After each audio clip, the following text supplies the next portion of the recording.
के समाज में अगर ये वयस्कों के बीच आपसी सहमति से हो तो एक पुरुष की कई पत्नियां और एक महिला के कई पति क्यों नहीं हो सकते?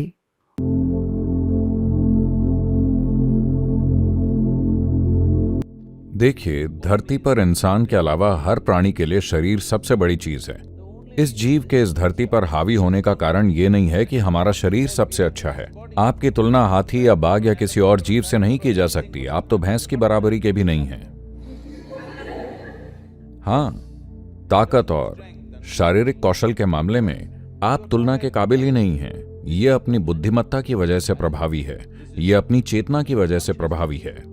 लेकिन अभी हम एक ऐसी दुनिया बना रहे हैं जहां आपका शरीर ही आपके जीवन की सबसे बड़ी चीज बन गया है। ये बातें उस समय की हैं जब सामाजिक परिस्थितियां ऐसी थीं, जब एक पुरुष की शादी एक से ज्यादा स्त्रियों से होती थी। इसका मुख्य कारण यह था कि स्त्रियों की तुलना में ज्यादा पुरुष मरते थे। आज पुरुष और महिलाएं दोनों बाहर हैं, दोनों मारे जा सकते हैं, वो अलग बात है। पर उस समय ज्यादातर महिलाएं घर पर रहती थीं क्योंकि वो गर्भावस्था में रहती थीं। 14 साल की उम्र से 45-50 तक वो लगभग हर समय या तो गर्भवती होती थी या तो देखभाल के लिए बच्चा होता था। जीवन ऐसा हुआ करता था। तो इस वजह से वो घर पर रहती थी और वो संपत्ति, खेती और दूसरी चीजों का ख्याल रखती थी। पुरुष व्यापार के लिए या युद्ध के लिए या किसी और चीज के लिए बाहर जाता था, इसलिए हमेशा पुरुष ज्यादा मरते थे। तो आमतौर पर पहले ज्यादातर समाजों में हमेशा पुरुषों की संख्या महिलाओं की संख्या से बहुत कम होती थी।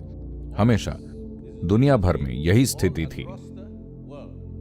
तो स्वाभाविक रूप से जब इतनी सारी महिलाएं थीं, उन्हें समाज में देखभाल और सपोर्ट की जरूरत होती थी। और उन दिनों एक स्त्री अपने आप नहीं रह सकती थी जब तक कोई पुरुष उसकी सुरक्षा के लिए ना हो।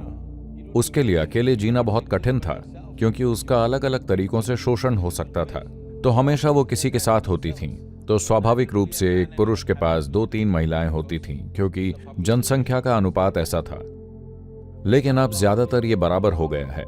अब अगर ये समाज में आम हो जाता है, फिर आप ये कैसे तय करेंगे कि किसी की एक से ज्यादा पत्नियां हैं या ये कि किसी की एक भी पत्नी नहीं है? ये एक सामाजिक टकराव बन जाएगा। समाज में बहुत बड़ी समस्याएं खड़ी हो जाएंगी क्योंकि हम सभ्य होने का नाटक कर सकते हैं। मैं बिल्कुल साफ शब्दों में कह रहा हूं, हम सभ्य होने का नाटक करते हैं। पर जब हमें बुनियादी चीजें नहीं मिलती तो हमारी सारी सभ्यता गायब हो जाती है और हम जानवरों जैसा व्यवहार करने लगते हैं। आया ना? So, when fundamentals are denied, people will go flashing. जब बुनियादी चीजों को नकारा जाता है तो लोग भिड़ जाएंगे। तो ये आज की दुनिया में काम नहीं करेगा और सबसे बढ़कर महिलाओं की स्थिति बहुत खराब हो जाएगी। अगर आप इस सवाल को अस्तित्व के संदर्भ में पूछें तो देखिए, ये एक ढांचा है, केवल हार्ड मास का ढांचा नहीं है। इसमें एक ऊर्जा का ढांचा है। सिर्फ उसी के कारण ये एक तरह का रूप लेता है। देखिए, अगर आप हर दिन आम खाते हैं और मान लीजिए कि एक गाय हर दिन आम खाती है, तो क्या कभी आपको या गाय को भ्रम होगा कि आप गाय हैं या इंसान हैं? या गाय को भ्रम होगा? ऐसा कभी नहीं होता क्योंकि ये एक स्पष्ट भीतरी ढांचा है जिसमें मांस और रक्त जोड़ा जाता है। पर एक ढांचा है इस जीव के विकास की यादों का ढांचा जो कभी टूटता नहीं है ना? तो इस ढांचे में आप इसे कितना मजबूत रखते हैं, इस ऊर्जा के ढांचे में कितनी अखंडता है, यह आपके जीवन की कई चीजें तय करेगा, कई पहलुओं को तय करेगा। खासकर अगर आप इस जीवन को एक ऊंचे स्तर तक ले जाना चाहते हैं तो यह अखंडता बनाए रखना बहुत जरूरी है। यही वजह है कि चाहे कोई भी धर्म हो, कोई भी आध्यात्मिक प्रक्रिया हो, अगर लोग खुद को एक स्तर तक उठाना चाहते हैं तो सबसे पहले वो भिक्षु या ब्रह्मचारी या सन्यासी बनने की बात करेंगे, क्योंकि उद्देश्य ये है कि जीवन में इतनी अखंडता लाई जाए कि ये अपने आप में पूर्ण हो जाए।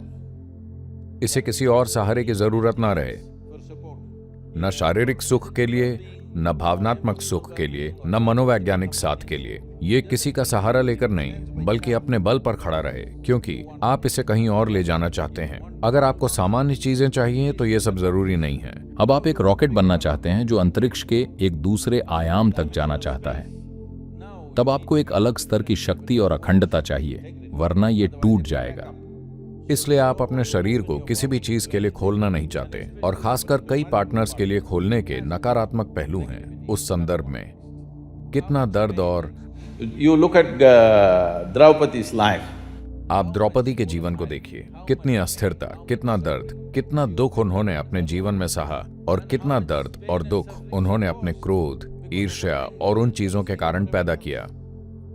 तो ये चीजें कई कारणों से होती हैं। आप हर चीज के लिए उसे एक पहलू को दोषी नहीं ठहरा सकते, लेकिन उस पहलू की भी इसमें भूमिका है, क्योंकि आप अपने स्मृति शरीर, ऊर्जा शरीर को खोल रहे हैं, जो मूल रूप से यादों से चलता है, उसे तरह तरह की स्मृतियों के लिए खोल रहे हैं। इससे पूरे सिस्टम में बहुत उथल पुथल होगी, जिससे उस जीवन पर और बाकी जीवनों पर असर पड़ सकता है।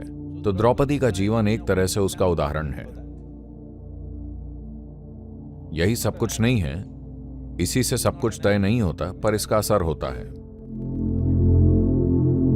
पहला है आध्यात्मिक कारण। हिंदू धर्म में विवाह सिर्फ एक सामाजिक रिश्ता नहीं है, यह एक संस्कार है, यानी आत्मा और कर्म का पवित्र बंधन। विवाह का मतलब है दो आत्माओं का मिलन जो साथ मिलकर धर्म, अर्थ, काम और मोक्ष की यात्रा करते हैं। इसलिए कहा गया है कि एक व्यक्ति को एक ही जीवन साथी के प्रति निष्ठावान रहना चाहिए। अगर कोई व्यक्ति कई रिश्तों में होता है तो उसकी आत्मिक ऊर्जा बिखर जाती है और अंदर की शांति खत्म होने लगती है। दूसरा कारण है कर्म और ऊर्जा का दृष्टिकोण। हर गहरा रिश्ता एक कर्म बंधन बनता है। जब कई रिश्ते होते हैं तो कई ऊर्जा बंधन बन जाते हैं। इससे मन और आत्मा दोनों असंतुलित हो जाते हैं। हिंदू दर्शन कहता है कि सफलता या शांति के लिए एकाग्रता जरूरी है, चाहे ध्यान हो या प्यार। कई रिश्ते ध्यान और मन को बिखेर देते हैं। तीसरा, शास्त्रों का दृष्टिकोण।